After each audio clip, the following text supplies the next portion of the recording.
The most recent case, a Wellesley woman charged with murdering her 2 kids last week.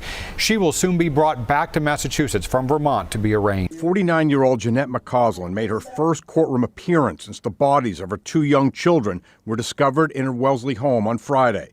McCausland will be returned to Massachusetts soon, where she'll be charged for the murders of 7-year-old Ella and 6-year-old Kai McCausland. Boston attorney Elise Hirshon tells me it's likely that as investigators try to unravel what happened to the children, they're focused on what was happening in Jeanette McCausland's life.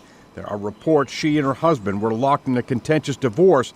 Clearly, there's something very wrong here that led to the death of these 2 children. It's very sad. It's very tragic. And state of mind is going to be important. It's important in any criminal case.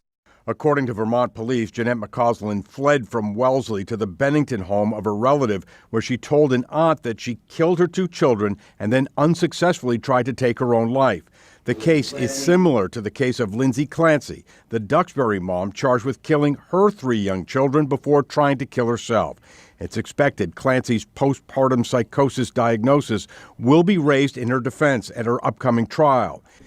In McCausland's case, attorney Hirshon expects mental health will also be a major focus.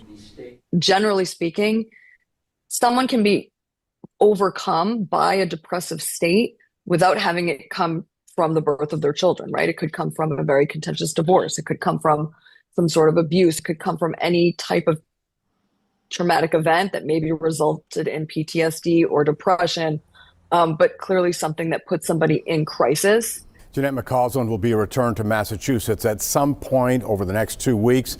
That's when we expect she will be charged with 2 counts of murder for the deaths of her 2 young children. By the way, if you or someone you know is struggling, the Suicide Lifeline is 988.